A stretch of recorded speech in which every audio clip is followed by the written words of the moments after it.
محترم حاضرینو، الله تعالی د پیغمبر علیه الصلاۃ والسلام ذات مبارک د یو مبعوث نبی په شکل باندې د دنیا ته راستولی دی او د پیغمبر علیه الصلاۃ والسلام په مزاج مبارک کې الله تعالی د خپل امت سره ډېره مینه او محبت اچولی دی. عام طور چې کوم عمل به پر امت باندې دروند سو نو هغه عمل به بیا پر پیغمبر علیه الصلاۃ والسلام باندې ډېر بوجو او د هغې متعلق به پیغمبر علیه الصلاۃ والسلام همیشه د الله څخه د اسانۍ مطالبه کوله.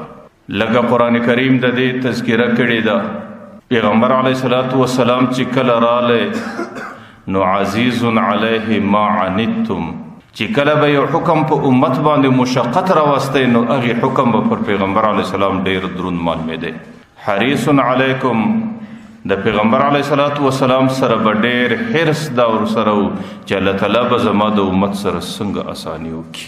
او بالمؤمنین رؤوف الرحیم، پیغمبر علیه الصلاۃ والسلام د خپل امت د مؤمنانو سره ډېر رحم دل انسان و، پر هغې باندې به ډېره د رحمت معامله وه او د هغې سره به ډېره د الفت و د محبت معامله وه د خپل امت د مؤمنانو سره.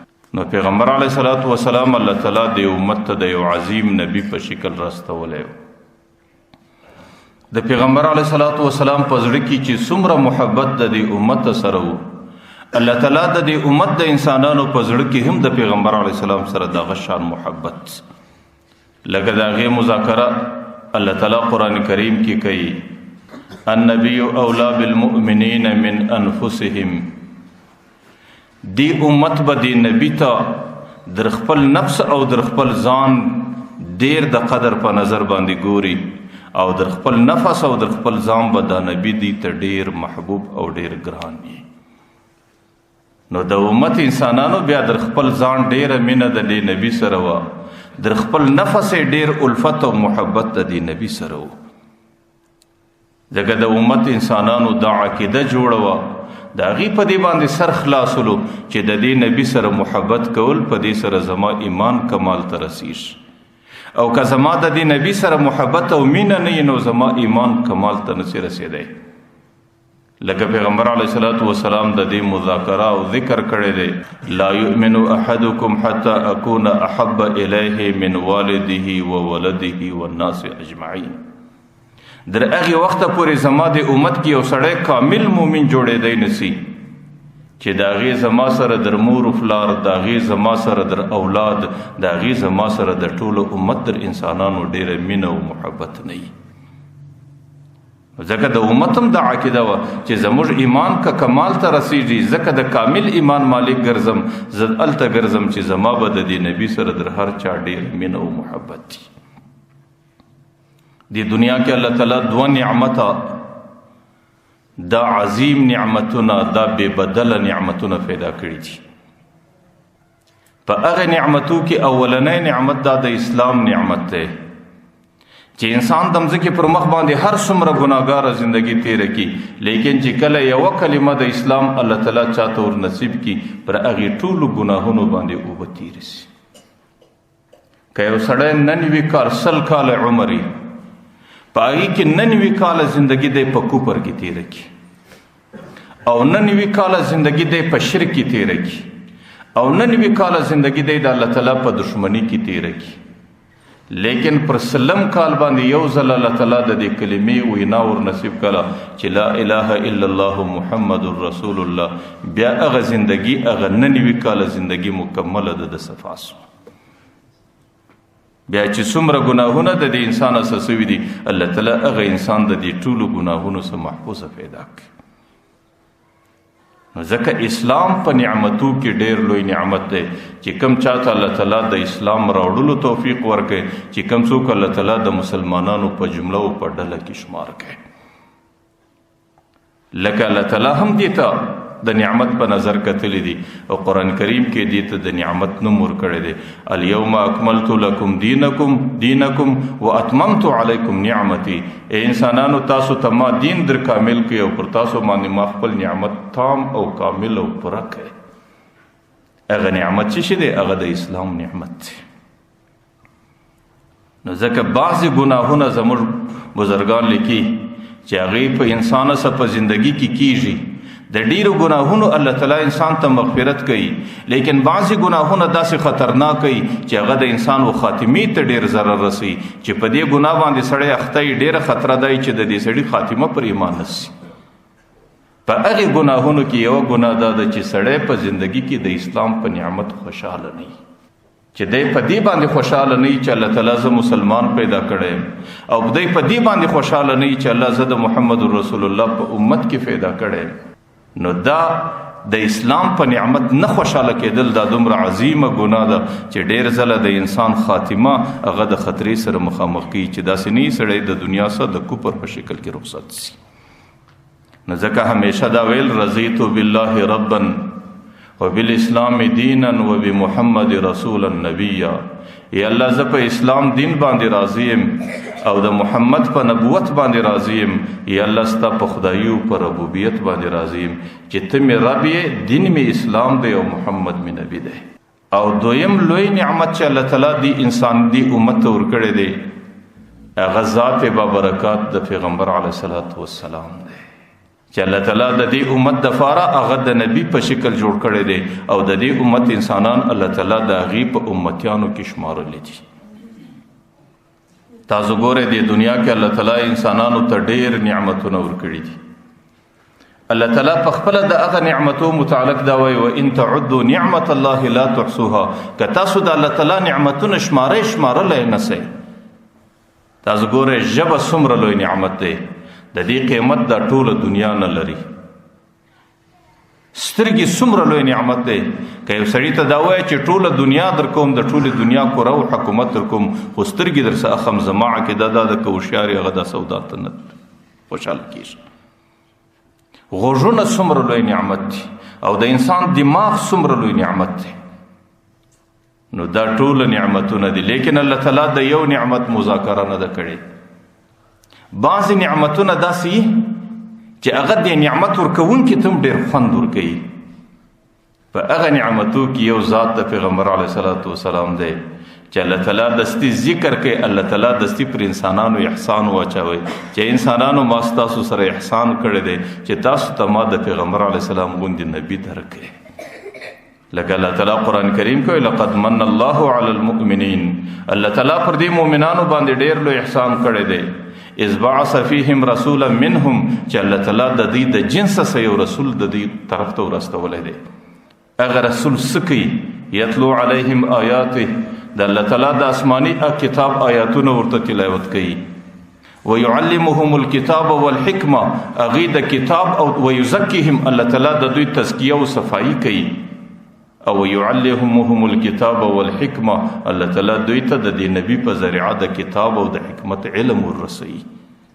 وان كانوا من قبل لفي ضلال مبين، قسم د انسانیت د دې نبی راتللو سمخ کې په ډېره غټه ګمراهي کې اوسېدی، او د انسانیت زندگی په ډېره غټه ناروا او تاریکي او ګمراهي کې تېرېدله. نو دویم عظیم نعمت د انسانانو د پاره دا دی چې هغې د پیغمبر علیه الصلاۃ والسلام نبوت دی چې الله تعالی دې امت ته ورکوي. نو د پیغمبر علیه الصلاۃ والسلام نبوت دې امت ته ورکېدل د هغه نعمت دی چې دې نعمت بلا بدله دی، د دې بدل نسی پیدا کېدلی. او پیغمبر علیه الصلاۃ والسلام په ذریعه باندې الله تعالی دې امت ته عجیب هدایتونه کړي دي، او د پیغمبر علیه الصلاۃ والسلام د راتګ څخه مخکې دې امت باندې عجیب حالات تیر سوي دي. د پیغمبر علیه الصلاۃ والسلام د راتګ څخه مخکې پر دې امت باندې د جناتو، پر دې امت باندې د شیطانانو او د دې امت باندې د مختلفو خرافاتو ډېر زیات غلبه وه، او پر دې امت انسانانو باندې ډېر زیات اثر و.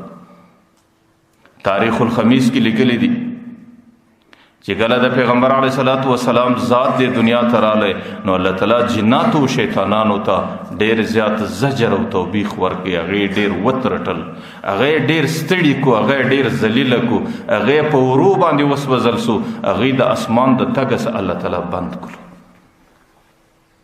حالانکه چې کله پیغمبر علیه الصلاۃ والسلام د دنیا ته نو راغلی، نو چې کوم شیطانان دي او جناتو پیرانان دي، هغې به د زنځیر د کړۍ په شکل یو پر بل پورته کېدل، اسمان ته به ځان نږدې کوي، او د اسمان په کنجانو کې به خپل ځان له ځایونه او ټکانې برابرې کړي، هلته به اوسېدل. چې کله به په اسمان کې د ملائکو یو مجلس جوړو یا به الله تعالی یو حکم ملائکو ته کاوه چې ورسه پر پلانکې مځکه سبا باران وکړي، ورسه په پلانکې کور کې سبا بچی پیدا کړي، ورسه په پلانکې کور کې سبا یو څوک د دنیا سره رخصت کړي، نو هغه جناتو به هغه خبرې واورېدلې. چې کله به واورېدلې یوه خبره به هغه وله او نه خبرې به نورې ورسره ګډې کړې، بیا به په منډه باندې مځکې لرالو دې کاهنانو ته، دې جادوګرو ته، دې کوډګرو ته به دا خبرې په لاس ورکړلې. نو کله کله به هغو دا خبرې کولې چې سبا پر پلانکې مځکه باران کېږي، نو په هغه کې به په لسو کې دوې رښتیا وي، نورې به ټولې غلطې وي. نو ځکه د دې خبرو به ډیره چرچا وه، بیا به د دې انسانیت لو ګمراهي دا وله چې هغې به ټوله زندگی په کاهنانو پسې وو، یا به په ساحرانو جادوګرانو پسې وو، یا به په کوډګرو په غیبدانانو پسې وو چې هغه به د غیبو د حالاتو خبرې ورته کولې. لیکن چې کله پیغمبر علیه صلات وسلام دنیا ته تشریف راوړی، بیا چې به کله جنات پورته سو نو په اسمان کې به الله تعالی چې دوی به اسمان ته نږدې کېدل، الله تعالی به ستوري پسې راخطا کړي. موږ تاسو چې کله د پسرلي په زمانه کې پراته د اسمان ته ګورو، تاسو لیدلی دی داسې اوږد ستوری په اسمان کې ولاړ سي. دې ته شهاب ثاقب وایي. دا هغه ستوری دی چې اسمان ته فیرانان او جنات او شیطانان ورنږدې سي، الله تعالی دغه ستوری پسې راځي، په دې ستوري باندې دوی ویشتل کېږي. او چې کله به دی وویشتل سلو، نو کله کله به دی وسوځل سو، کله به دی پر لارې باندې ختم سو، کله به دی فاګل سو، کله به د دماغ کار پرې شوی چې کومې خبرې به د اسمانه څه د راچل کولې رغلا کولې به او کاهنانو ته به یې رارسولې، نو هغې خبرې به یې ټولې د دماغه ووتې، دی به دغسې خالي دماغ مځکې ته راورسېدی. چې کله د جناتو سره څه زمانه دا سلسله روانه وه، نو جنات او شیطانان ډېر پریشان سو چې آخر پیښه څه ده چې زموږ سره اوس دا معامله کېږي. نه موږ اسمان ته اول نږدې کېدی نه سو، که موږ اسمان ته نږدې سو د اسمان خبرې نه سو اورېدلی، که د اسمان خبره واورو نو بیا په اور باندې ویشتل کېږو او په ستورو باندې ویشتل کېږو او هغه خبرې زموږ څخه ټولې د دماغه ایستل کېږي. آخر موږ ته راپېښه څه ده؟ نو ټوله جنات رالو او شیطانان رالو، د دوی سردار ابلیس د ابلیس ته کښېناست. ابلیس هغه څوک چې حضرت آدم علیه صلات وسلام ته د سجدې کولو څخه انکار وکړي او هغې ته الله تعالی په خپله وعده باندې د قیامته پورې ژوند ورکړي. او دا د ټولو شیطانانو د جناتو سردار، دوی رالو خپل سردار ته. چې کله خپل سردار ته د خپل شکایت پیش کړي، نو هغې باره فیصله وکړه چې شاید د مځکې پر مخ باندې یو ډېره ناولده خبره پیښه ده، او ورته ویل چې د دې ناولده خبرې معلومات کول غواړي. معلومات به څنګه کوو؟ دستې ډلې سره واستولې، د ټولې مځکې پر کره باندې سره ولاړو، ولورسه د مځکې د هرې حصې څخه لږ لږ ریګ او خاره ماله راوړی، زه هغه به یوم ماته په بوی باندې رامعلومېږي چې د مځکې پر دې خطه باندې ناولده خبره پیښه ده. چې کله به د مځکې د یوې خطې ریګو خاورو جناتو او شیطانانو ورته راوړلو، د چې به بوی کله ول پر دې باندې څه پیښه نشته، بله خاوره به بوی که بله خاوره به بوی کله. آخر یو جن د مکې مکرمې په طرف کې تیهامه ځنګل دی، د دې ځنګله یو څه خاوره یې ورته راوړله. ده چې کله بوی کله دستې پوښتنه کول دا خاوره د کومې مځکې ده، هغې ورته وایي دا خاوره د حجاز مقدس ده. باره ورته ویل په دې خاوره کې ناولده پیښه ده، یا دې خاورې ته یو نبی الله تعالی راستولی دی، یا دې خاوره باندې الله فرشتې راستولی دي، یا پر دې خاوره ته الله تعالی د دین د هدایت یو ترتیب جوړ کړی دی. ستاسو ته چې کوم شکایت او نقصان در پیښه دی، هغه د دغه واقعې څه در پیښه دی چې کومه واقعه د حجاز مقدس پر مځکه باندې پیښه شوې ده. نو هغه ابلیس دستي د دې واقعې د معلوموالي دپاره یو ترتیب جوړ کړي چې دا واقعه به څنګه معلومو چې د حجاز مقدس پر مځکه باندې څه پیښ شوي دي. دور منصور کې یو روایت دی، هغې وایي دستي جن ابلیس د نصیبین د شام علاقه وله د دې سې 9 کسان جنات راوغوښت چې هغې د ټولو جناتو سردارانو، هغې د ټولو جناتو قوي جناتو، هغې د ټولو جناتو هغه اشراف خلک وو. هغې ته ویل چې نور مځکه پرېږدئ، تاسو ورسئ حجاز مقدس په مخه واخئ. په حجاز مقدس کې څه پیښه شوې ده، د هغې پیښې معلومات تر ما پورې راورسه. هغه 9 کسان جنات چې کله ولاړلو، د حجاز مقدس مځکې په مخه واخیستله، مختلف طرفونه مکې مکرمې ته نږدې رالو. د مکې مکرمې څخه غالبا د شرق پر طرف باندې حاجانو مبارکانو لیدلې ده د مینا دره ده، د مینا درې ته رالو. د مینا په دره کې په هغه زمانه کې یو بازار لګېدی، د هغې نوم عکازو میله وه. خلکو به خپل شیان کې خرڅول، خلکو به خپلې میلې او تماشې کولې. د عکاز د میلې وخت دی، او چې کله وګرځېدو رالو د مینا څخه د مکې مکرمې پر طرف باندې یو ځای دی، دې ته بطن نخل مکه ورته وایي.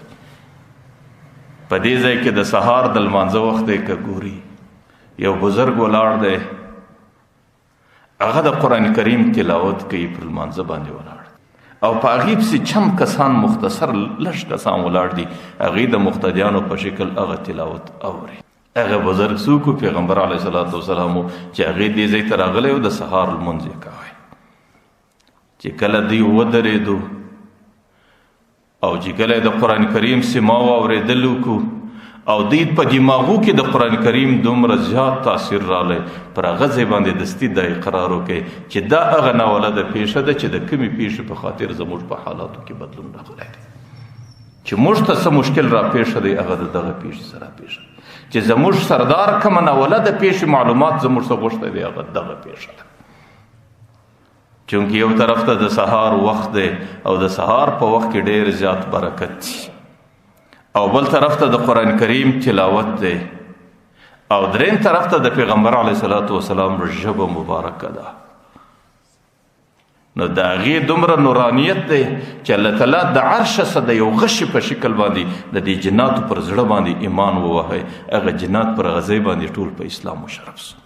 تاسو ګورئ د سهار په وخت کې ډېر لوی برکت دی، او د سهار وخت ډېر نوراني وخت دی.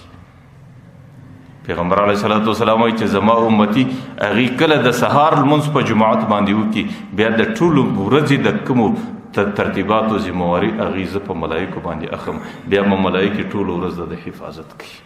او د سهار په وخت باندې الله تعالی قسم خوړلی دی، والفجر الله تعالی وایي زما د سهار په وخت قسم وي.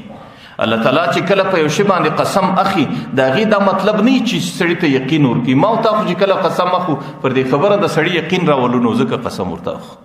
لیکن الله تعالی چې په قسم کې کوم شی ذکر کړي، د هغه شي عظمت او لویي ته اشاره وي. نو الله تعالی کله قرآن کریم کې والفجر زما د سهار په وخت قسم وي.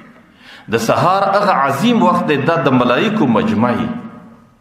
په دې جماعت کې چې سهار څومره لمونځ کېږي، د غومره د هغې څخه بې شمېره زیاته په دې جماعت کې ملایکې شریکي.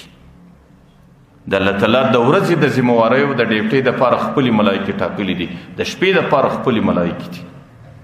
د ورځې د شپې چې کومې ملایکې خپله ذمه ادا کړي، خپل کار پای ته ورسوي، نو هغه د سهار په لمانځه کې شراکت کوي، بیا ځي اسمانو له الله ته حال ورکوي. او د ورځې دپاره چې کومې ملایکې راځي د خپلې ذموارۍ دپاره، هغه هم د سهار لمانځه له ځان رارسوي. نو د سهار په لمانځه کې دواړه قسمه ملایکې، او دویم بهترین وخت دا د مازدیګر وخت دی. په دې باندې هم الله تعالی قسم خوري، الله وایي والعصر زما د مازدیګر په وخت قسم وي. او د مازدیګر هم هغه بهترین وخت دی چې د ورځې کومې ملایکې ذمه ادا کړي، خپله ذمواري سر ته ورسوي، نو د مازدیګر په لمانځه کې شرکت کوي، بیا ځي اسمانو له.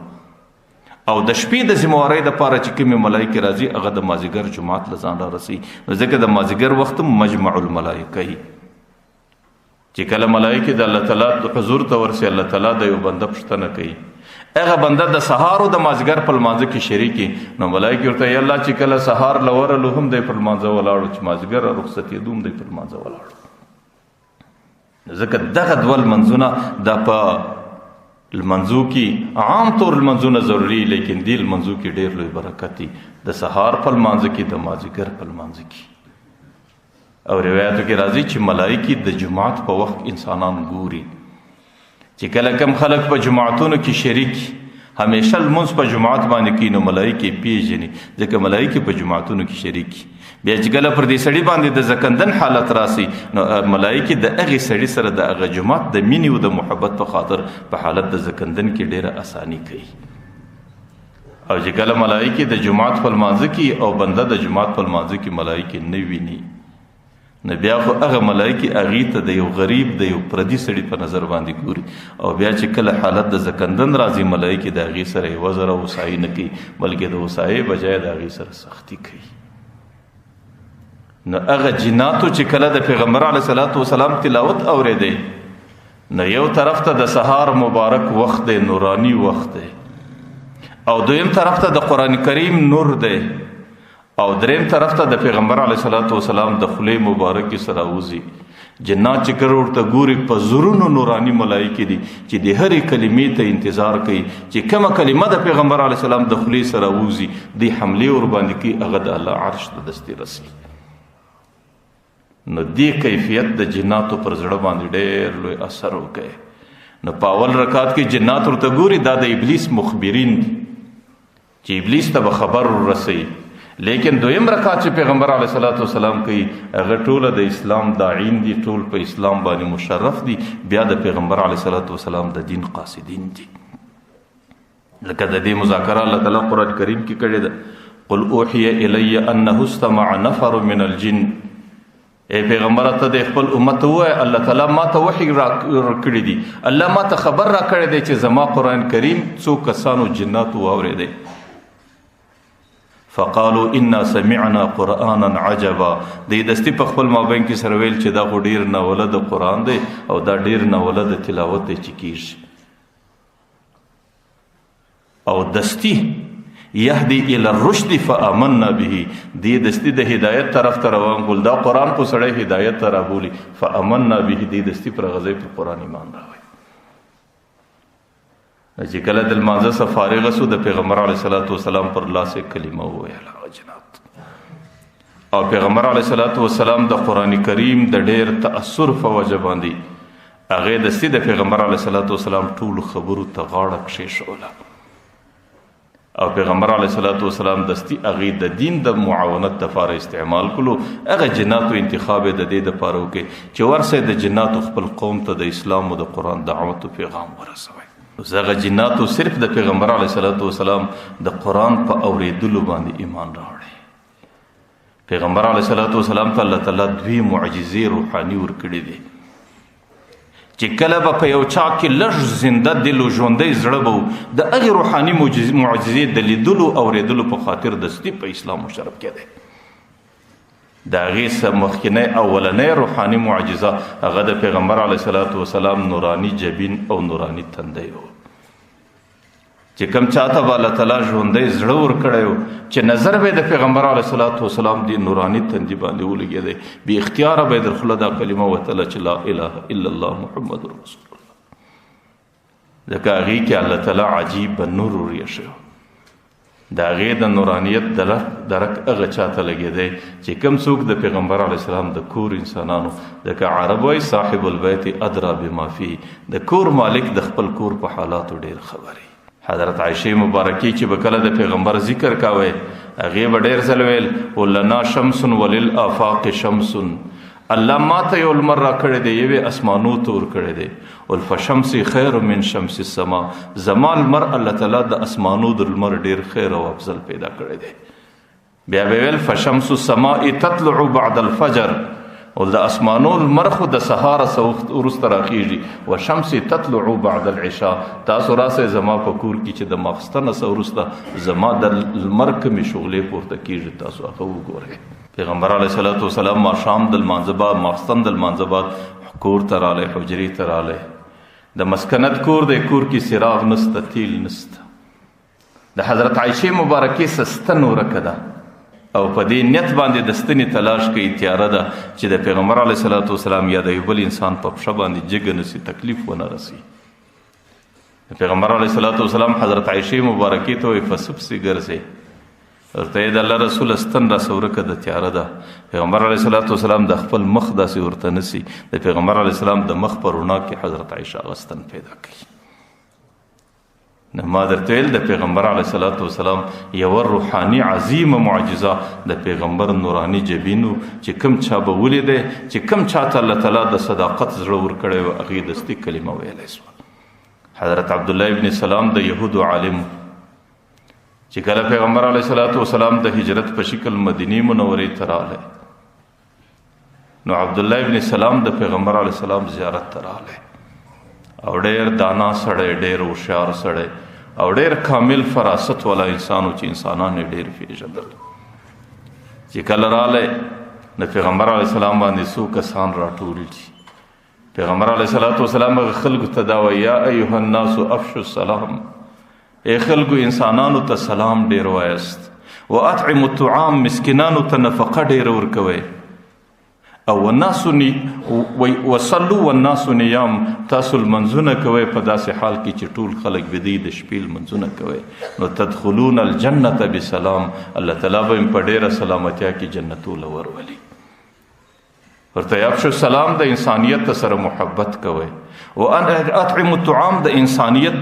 نصرت و مدد کوئ وصلوا والناس نیام د الله تعالی عبادت کوئ درې شی کوئ د انسانانو سره محبت د انسانانو سره مدد و کومک او د الله تعالی عبادت که دا درې کاره تاسو وکئ نو تدخلون الجنة بسلام الله تعالی به په ډېره سلامتیا کې جنت له ورولي حضرت عبدالله بن سلام چې کله د پیغمبر د خولې څخه دا کلمه اوري پر هغه ځای باندې د خولې څخه چیغه وختله ای خلکو هذا الوجه لیس بوجه کذاب دا چهره چې ده او دا نورانی مخ چې کومې جملې د خولې مبارکې سره وځي دا مخ قطعا درواغجن مخ نشي کېدلی پر هغه ځای باندې عبدالله ابن سلام دستي کلمه ورباندې وایي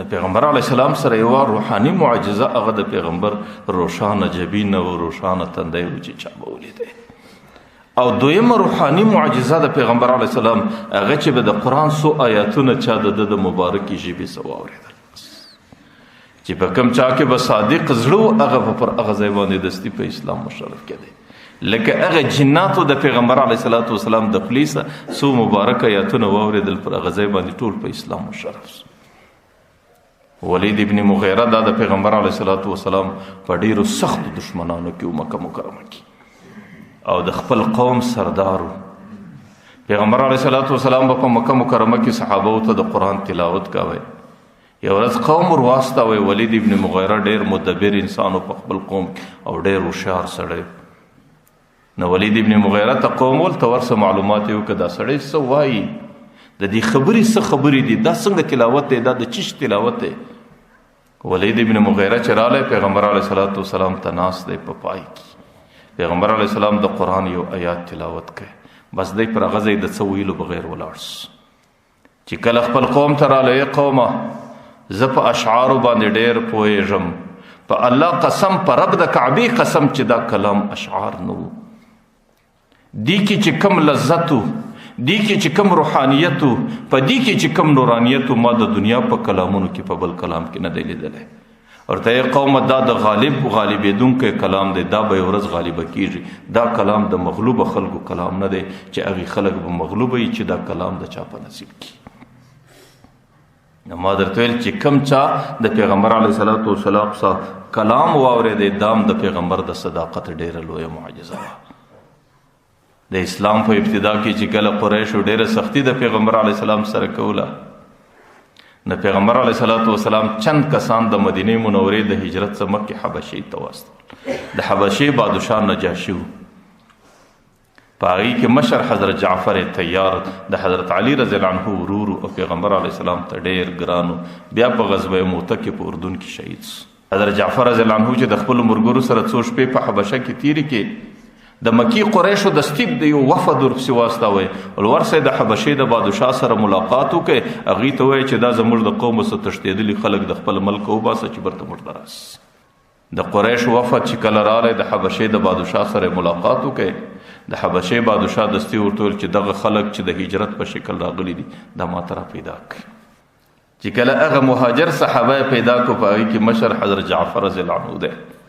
نو دی هم بادشاه کښېدی یو طرف ته کښېنول قریش بل طرف ته کښېنول په مابین کې څه مکالمه وسوه ډېر اوږد مجلس وسلو آخر حضرت جعفر رضی الله عنه د پیغمبر علیه الصلاة والسلام د قرآن ذکر وکړي چې دا داسې نبی دی چې د الله تعالی کلام ورباندې رانازلېږي هغې د الله تعالی په کلام باندې زموږ هدایت کوي او زموږ راهنمایي کوي هغه نجاشي بادشاه دستي حضرت جعفر رضی الله عنه ته وایي هغه کلام چې ستاسو پر نبی راځي هغه کوم دی یو څو جملې راته تلاوت کړي حضرت جعفر رضی الله عنه د سوره مریم اول آیاتونه تلاوت کوي.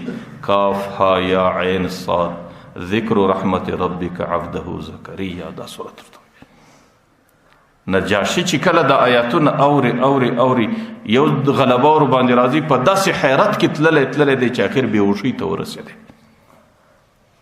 چې کله سترګې رارونې کې دی خلکو ته یې خلکو زما د پرب د کعبې قسمی چې دا بعینه د هغه ذات کلام دی چې کوم کلام پر موسی علیه السلام راغلی.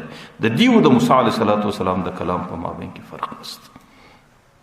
هغه قریشو ته دستی جواب ورکړي او صحابه ځان ته رانږدې د غسی غایبانه صرف د قرآن په اورېدلو باندې پر پیغمبر علیه السلام باندې ایمان راوړی. ام حبیبیه زموږ او ستاسو د ټولو مؤمنانو مور ده، د پیغمبر علیه السلام د کور زنانه ده. د هغې نکاح په حبشه کې وکړه او 15,000 دراهم د ځانه څخه مهر ادا کړي او دې صحابو ته په لاس ورکړه چې دا زما د طرفه تحفه د پیغمبر علیه السلام ته ورسوي. او پیغمبر علیه السلام څخه دا تمنا وکړي چې د نجاشي دپاره دعا وکړه. چې کله هغه زنانه راورسېده، صحابه راورسېدو او د نجاشي سلام راورسېده، د پیغمبر علیه السلام اودس وکړي، لاس یې پورته کړي، اللهم اغفر للنجاشي، یا الله نجاشي بادشاه ته مغفرت وکړه. صحابه ټولو امین امین ورباندې وایي. نو اخر نجاشي بادشاه صرف د قرآن په اورېدو باندې اسلام قبول کړ.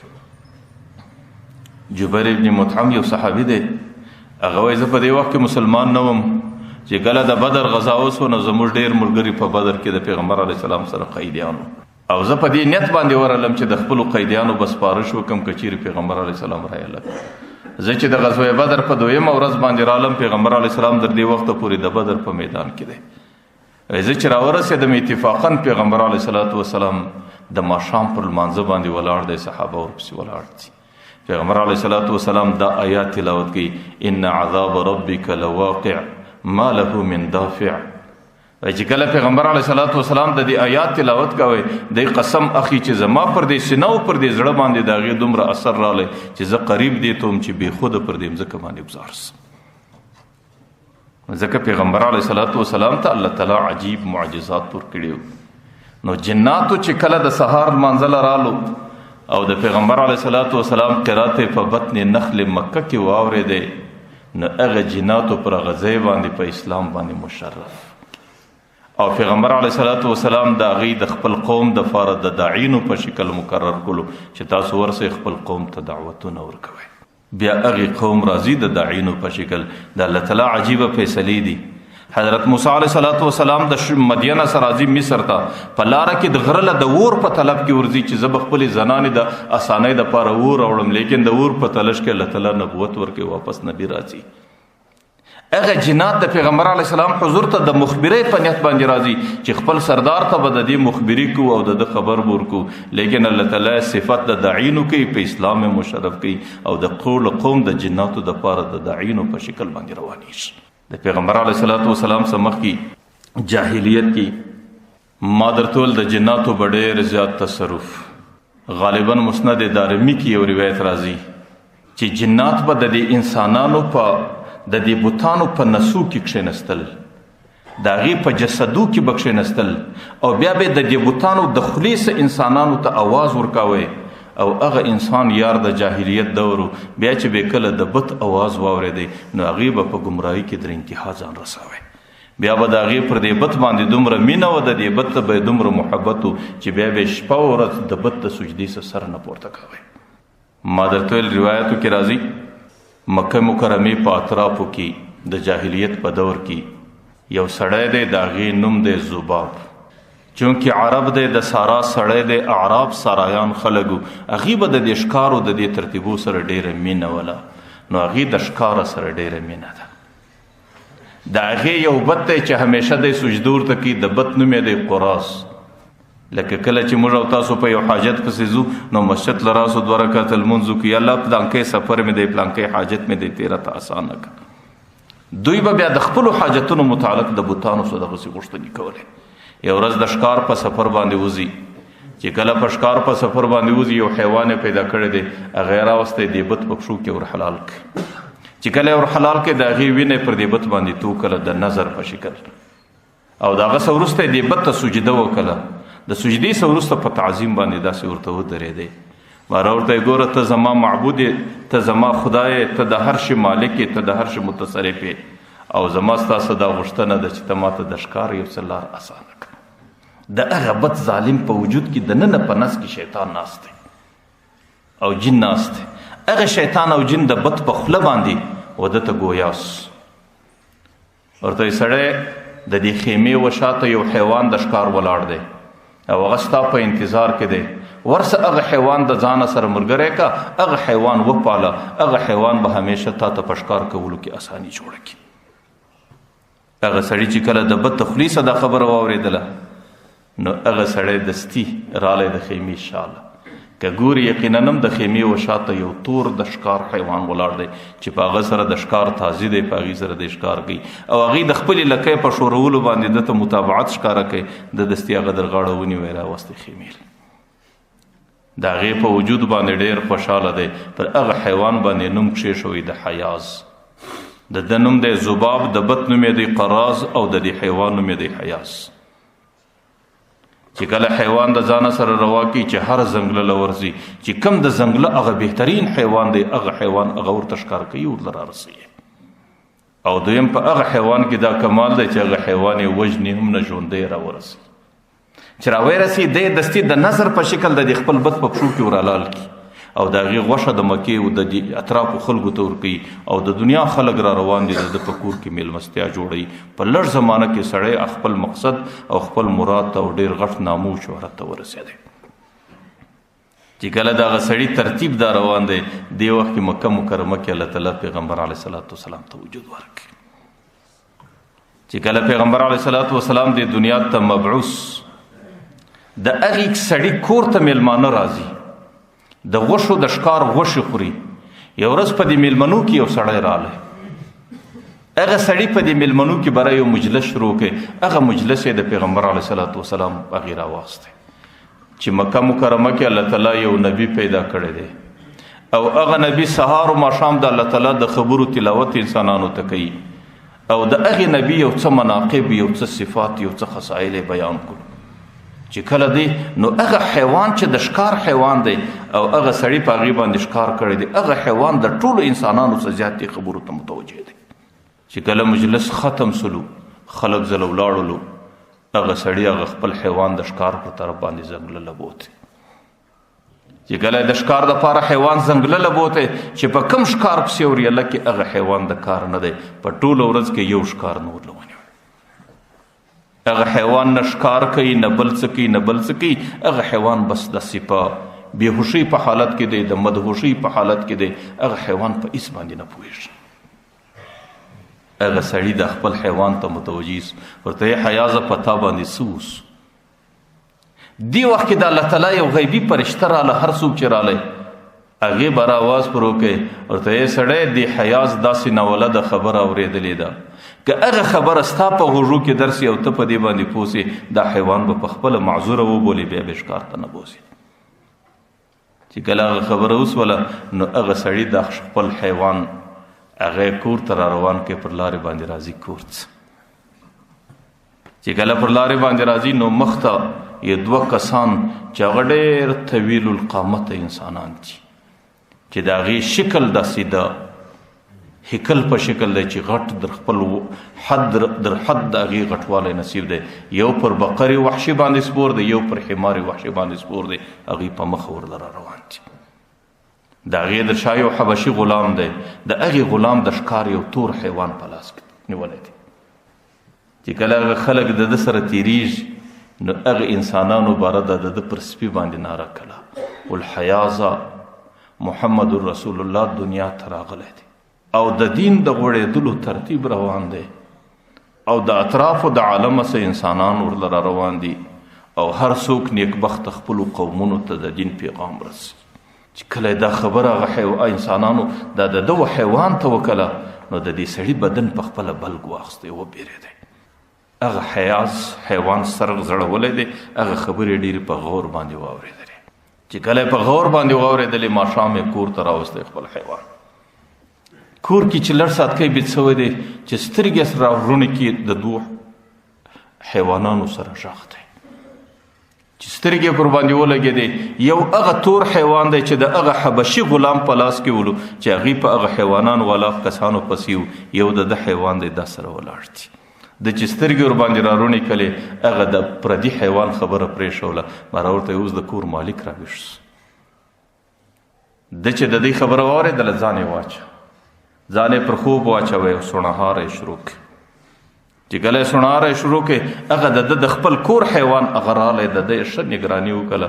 دا یقین سو چې دی بیده دی لیکن وقلبه یقظان د ده زړه ورته ویښ دی، په ظاهر کې بیده دی زړه یې ویښ دی. چې کله یې زړه ویښ دی نو د هغې څه وروسته به هغه حیوانان داسې بېغمه سره لګیا دي. هغه حیوان ورته وایي حیازه تا نن د ورځې چې کوم 2 کسان پر حیوانانو سپاره ولیدل دا دې وپېژندل دا جنات. دی ورته وایي دومره مې وپېژندل چې جناتو لیکن را معلوم نه سو چې کوم جنات. ورته دا هغه جنات چې جنات د نصیبینو چې په بطن نخل مکه کې پر پیغمبر علیه السلام ایمان راوړی دی. او دا هغه جنات دي چې پیغمبر علیه الصلاة والسلام د دین د دعوت لپاره دنیا ته استولی دي. او دا پر مځکه باندې جناتو ته دعوت کوي او کومه خبره چې تا ته وکړه دا د دوی دعوت ولو. ورته دې ته الله زور ورکړی دی، دې ته الله تعالی قوت ورکړی دی او ما د دې د خبرې څه سرغړونه وکړه لیکن زه ډېر بد په عذاب کې اخته کړه او ما ته بدترینه سزا راکړه. ورته حیازه زه خو زم د هندوستان او د هند جزیرو له غورځم او نور زه پر دې مځکه باندې نه بد ته ور نږدې کېږم، نه د بد په نس نه نوځم، نه د بد خبره کوم. او دی پیغمبر علیه صلات وسلام جناتو ته د دې دپاره راستولی دي چې ورسئ دا جنات د دې څه منع کوي چې آینده د بتانو په نسو نه ننوځي، چې آینده د بتانو په خلو د دوی خبرې راونوځي، چې آینده د دوی په خبرو باندې د عالم او مخلوقات د په ګمراهي کې مبتلا نسي. حیات چې کله خبر واورېدله برای ورته چې ته غورځې زما دپاره هم بله چاره نسته. هغه 2 حیوانان چې ووتل هغه سړی چې راووتې راکښېناستی چې هر څومره یې وکتل هېڅوک نسته. چې کله څوک نست برای سهار خپل قوم سره راجمع کړي. د خپل قوم ته دا خبره وکړه د شپې ټوله واقعه ورته بیان کړه، د هغه حیوانانو خبرې ورته بیان کړي، د هغې هغه پیغام یې ورته بیان کړي، د هغې هغه ورکېدل یې ورته بیان کړو. دې قوم ته ویل چې خلکو زه مکې مکرمې ته ځم، چې کم ذات په مکه مکرمه کې پیدا شوی دی زه د هغې په دیدار ځان مشرف کوم. هغې قوم ورته ویل چې د دې معنا خو دا ده چې ته د پلارو د نیکه د دینه څه بېزاري ښکاره کوې. د هغې څه د یو مصلحت په خاطر دا خبره نه که ورته ښکاره چې زه بېزاري ښکاره کوم. چې کله رالی مکې مکرمې ته پیغمبر علیه السلام حرم کې ناست، چې کله د لرې ځای پیغمبر علیه السلام ولیدی صحابه ورته وایي دا سړی رالی ناولده واقعه درته بیانوي، تاسو یو ځل د ده پر واقعه باندې غوږ ونیسئ. چې کله هغه سړی رالی کښېناستی پیغمبر علیه السلام ورته خپل حال ښکاره کړ. هغه سړي د ابتدا څخه تر انتها پورې ټوله قصه ورته بیان کړه. د هغې څه وروسته بیا هغه سړی پر هغه ځای باندې په اسلام باندې مشرف. ما درته ویل چې پیغمبر علیه صلات وسلام کومې دنیا ته رالی هغه دنیا په جهالت کې ډېره مستغرقه دنیا وه، هغې دومره ستړې دنیا وه. زما په الله قسم چې مورخین د هغې حالات ویني د هغې د جهالت ادراک د انسان عقل نسی کولی چې دا څومره ناخبره خلک، څومره جاهل خلک چې د هغې د جهالت نظیر د ټولې دنیا په قومونو کې بل قوم کې نو لکه په عربو کې چې کوم جهالت پروت. نورو قومونو به ګناه کوله، هغې به د ګناه تعلق به د اعمالو سره و، لیکن د دې ظالمانو د ګناه تعلق د الله د ذات سره و. دستي به د الله د ذات سره یو بت راکش کوي، بس دا زما بت دی، دې ته به ټوله ورځ پر سجده باندې پروت. ما درته ویل کتابونو کې روایت راځي عجیبه خلک چې کله به سارا پر سفر باندې تللی و د سارا څخه به را روانو د بولو ضرورت به و، مره به 4 ډبرې راواستلې. په یو مانده کې چې به کله تقاضای حاجت څخه فارغه سو په 3 ډبرو به استنجا ووله چې راوبوتې بس دستي به 4 ډبرې ته پر سجده پروت و، دا بیا د خدای.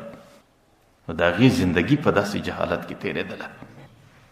یمن کې یو سړی دی، روح البیان کې دا واقع راغلی، د هغې نوم اصاف دی، د هغې سره یوه زنانه ده، د هغې نوم نائله ده. د دې اصحاب و نایلې د دواړو تعلق د یمن سره دی او د دوی په مابین کې د ډېرې زمانې سره د زنا تعلق روان دی. او د دې د زنا زندگی سره تیریږي. یو ګټ د دوستۍ او د زناکارۍ او د یارۍ په شکل سره ول چې درځه حج له ولاړ سو بیت الله له ولاړ سو. چې کله هغه زنانو هغه سړی برالو بیت الله له هغې ظالمانو بیت الله نه که معاف د بیت الله په نس کې زنا سره وکړه. د الله تعالی قهر رالی. الله تعالی د بیت الله په نس کې دواړه په کاڼو باندې بدل کو. دواړه پر غزۍ باندې ډبرې سوې. چې کله عرب رالو د بیت الله سره دستي دی وغورځول. چې وی غورځول یو د بیت الله دی دیواله ته پروت دی، یو بل دیواله ته پروت دی. چې یو څو ورځې ورباندې تېرې سوې چونکې شکلونه د انسانانو جوړ د ډبرې سو برته د الله ته کښېښو په کلونه بیا عبادت ورته کوي، سجدې ورته. دا د دوی خدایانو او دا د دوی زندگی وه. نو ما درته ویل عرب په هغې قسم جهالت کې مبتلا خلک وو. اوس نورو قومونو چې به جهالت کاوی یا به نورو قومونو شرک کاوی یا به نورو قومونو د خدای څخه بیزاري کوله، هغې به د خپلو مشرانو صرف تصویرونه د ډبرو څخه جوړ کړو یا به په بل شکل باندې جوړ کړو، هغې ته به سجدې کولې. لیکن دې ظالمانو چې د بیت الله په نس کې د الله د قهر په خاطر کوم انسانان په ډبره بدل سوي وو، دغه ته سجدې کولې، ټول عمر یې ودې ته عبادتونه کول. نو ما درته ویل حالات هغه حالت لکه هغه خلک وایي چې کفر از کعبه برخیزد کجا ماند مسلمانی. چې کعبې کې دا حالت نو بیا به د نورو اطرافو کم حالت. لیکن پیغمبر علیه الصلاة والسلام الله تعالی د امت ته د یو څراغ په شکل راواستوي او د پیغمبر علیه الصلاة والسلام په برکت، د پیغمبر علیه الصلاة والسلام د رحمت او د پیغمبر علیه الصلاة والسلام د صحبت په وجه دا خلک د کومه حاله څخه کوم حال ته ورسېد. هغه عربو هغه په جاهلیت کې مستغرق خلک وو چې د پیغمبر علیه الصلاة والسلام صحبت یې څه زمانه وکړي. نن په الله قسم د انبیاو سره لاندې موږ د هدایت نمونې دغه خلک پېښوو چې صحابه دا کړي دي، د صحابه دغه زندگی وه، د صحابه دغه سیرت، د صحابه دغه عبادت، د صحابه دغه قرباني وه. بیا د هغې خلکو د بوتانو بجای د پیغمبر علیه الصلاة والسلام د صحبت په خاطر د الله تعالی سره عجیبه تعلق. یو کتاب کې لیکي یو صحابي دی حضرت ابو روحانه رضی الله عنه، هغې په یو جهادي سفر کې ولاړی، 3 کاله مسلسل سفر. یو طرف ته جهادي سفر دی چې هغې کې شهادتونه راځي، په هغې کې زخمونه راځي، په هغې کې عذرونه راځي، او بل طرف ته سفرم لنډ نه دی، 3 کاله مسلسل دی. او در شا یوه زنانه پاته د یو 2 او 3 کوچني ماشومان بچان دي، او 3 کاله هغه زنانه د دې خپل خاوند انتظار کوي. زه ډېره ځله دې خلکو ته وایم دین د انسانیت ته په ډېرو قربانیو راغلی دی، دین په ډېرو غټو سفرو راغلی دی، دین په ډېرو مبارکو وینو تویولو راغلی دی. چونکې جهادي سفرونه دي، په هغې کې شهادتونه راځي. نن د مځکې کومه کره چې تاسو وګورئ، د مځکې کومه قطعه هغه د صحابو په قبرونو باندې آباده ده چې پر دې ځای صحابه شهیدان سو، پر دې ځای د صحابو قبرونه. زما استاد د کابل کې هم صحابه کرام پراته دي. نه بیا خو هغې خلکو ډېرې قربانۍ ورکولې. هغه زنانه ده، د هغې بچي دي، هغې زنانه د خپل خاوند بچي د خپل پلار په انتظار کې 3 کاله مسلسل ورځې او شپې سبا کوي. نه د رسنیو زمانه ده، نه د اطلاعاتو زمانه ده، نه د خبرونو زمانه ده. کله یو خبر راسي چې هغه شهید سوی دی، کله بل خبر راسي چې هغه د کفارو په قید کې دی، او کله بل څه راسي بل څه راسي. هغه زنانه غریبه خپله زندگی تیروي. 3 کاله بعد د مجاهدینو قافله راله، هغه سړی په قافله کې واپس راغلی. چې واپس راغلی ماخستن لمانځله راورسېدی او لمونځ کوي په مسجد کې. زنانه خبره سوله او بچی خبر سو. هغه زنانه ډېره د خپل خاوند ته خوشحاله ده، هغه بچی د خپل پلار لیدلو ته ډېر منتظر دي. هغه زنانې چې د خپلې کړلې دستې صفایي وکړه او بچیان یې ولمبول، هغه خپل وخت مطابق یې څه لباس ور واغوسته. هغه سړی چې د ماخستن د لمانځه بعد رالی، هغه زنانه او بچي په انتظار ورته ناست دي. اوس به دی د زنانې سره کښېني، یا به خپل حال د زنانې سره شریکي، یا به زنانه خپل حال د ده سره شریکي، یا به دی بچان نازوي، یا به دی د بچانو سره مینه کوي، یا به بچان د خپل پلار په لاسو پورې مشلي. چې کله خونې ته کوډلې ته راننوتی، بره ورته یې زنانې ته لږ انتظار وکړه، زه به یې 2 رکعته لمونځ وکړم، بیا به مجلس وکړو. هغه زنانو ورته یې لمونځ وکړه. هغه سړي چې کله د 2 رکعاتو لمونځ نیت وتړ، روان دی د شپې یوه حصه تېره سوله، هغه بچان په ناستې پر هغه ځای ورته بیده سو. هغه سړی روان دی، هغه زنانه روانه ده چې د سهار سپېدې کېږي، د 2 رکعاتو څه سلام وګرځه. هغه زنانه باره لږ په خشم کې ده، ورته یا ابا ریحانه ذهبت وعبدت ورجعت اما لنا منک نصیب. ای ابا ریحانه ولاړې، سفر دې وکړې، 3 کاله دې تېر کړه. الله تعالی زموږ قسمت ولو چې موږ ته یې بېرته روغ رمټ راورسولې، او 3 کاله دې مسلسل د الله په عبادت کې تېر کړلو، او ته په عبادت لا نه مړېږې. اما لنا منک نصیب، ایا موږ په تا کې څه حصه نه لرو چې پر موږ دې پوښتنه کړې وای؟ او موږ دا ټوله شپه درته انتظار او بچان درته بیده سو. دی ورته نسیتو والله، په خدای قسم را هېر سواست. هغه ورته لا نسیتو بل نسیت، هېر سوي نه یو، هېر دي کلو. ورته څنګه درڅه هېر سو؟ که چیرې ته په سفر کې وای بیا خو به دې بچان په دماغ کې نه وای، زموږ بچان و څنګه ته درته ولاړې، ته وایې چې را هېر سواست. ورته یې زنانې چې کله ما 2 رکعاته نیت وتاړې، ورته په الله دې مې قسمي چې د جهنم په شلو کې ورک سو او د جنت په نعمتو کې بیا غرق سو، چې زما سترګې او زما نظر په جنت او جهنم کې دا ګرځېدل، ته و بچان خو څه کوي چې دنیا او مافیا مې ټوله د دماغ ووت. ما درته ویل دا هغې خلک ولو چې د استنجا و ډبرو ته به عبادتونه کول، دا هغې خلک ولو چې په مکه مکرمه کې کوم چا زنا وکړه، الله تعالی د قهر په خاطر په کاڼو بدل کړلو او هغې ته دوی ګرد عمر سجدې کولې. لیکن چې کله پیغمبر علیه صلات وسلام د یو عظیم رحمت په شکل ورته رالی، بیا الله تعالی د هغې په برکت او په صحبت هغې خلک د هغې حالت څخه په دې حالت بدل کړو. نو ما درته ویل د پیغمبر علیه صلات وسلام وجود دا د دې امت دپاره ډېر عظیم نعمت. د پیغمبر علیه صلات وسلام د ذات د دې امت سره عجیبه محبت، چې کم کار کم عمل به پر دې امت باندې لږ بوجو، بیا به پیغمبر علیه صلات وسلام د شپې ژړا وه، بیا به د پیغمبر علیه السلام د شپې فریاد و، بیا به د پیغمبر علیه السلام د شپې د الله سره رابطه وه، یا الله زما د امت سره آساني وکړه. کله به ژړا کوله، یا الله زما امت که په هره ګناه کې راسي، یا الله زما د امت به رنګونه نه بدلوي. نور قومو چې به کله ګناه کوله، چې سهار به راکښېنستل، څوک به د بیزوګیانو په شکل، څوک به د خنزیرانو په شکل، څوک به د نورو حیوانانو په شکل. لیکن دې امت کې چې هر څه د پیغمبر د ژړا برکت الله تعالی د دې امت رنګونه نه بدلوي. نور امت کې به ډېرې رسوایۍ او ډېرې ستړې رالې، دې امت کې به هغه نه راځي. یو روایت کې راځي پیغمبر علیه صلات وسلام الله تعالی ورته پیغمبره چې کله د قیامت په میدان کې زه ستا د امت د ګناهګارانو حساب اخلم، ته به شرمنده یې که به نه یې؟ ټوله انبیا به ولاړې او ټوله قومونه به ولاړې او ستا د امت ګناهونه به یادېږي د ټولو قومونو په مخ کې، تا ته به شرمندګي او که به نه یې؟ پیغمبر علیه صلات وسلام ورته هو ما ته به ډېره شرمندګي. الله تعالی ورته زما محبوب ستا د امت حساب په قیامت کې زه په پرده کې، ستا د امت د ګناهګارانو حساب زه په پرده کې اخلم، هغوی به د نورو قومونو مخ ته نه ښکاره کوم، هغوی به د نورو انبیاو مخ ته نه ښکاره کوم، په دې خاطر چې د هغوی په مخ کې ته د شرمندګۍ سره مخامخ نه سي. ځکه پر دې باندې د الله حمد ول چې الله تعالی مسلمانان پیدا کړي او زندگی مې د محمد رسول الله په امت کې پیدا سوې ده.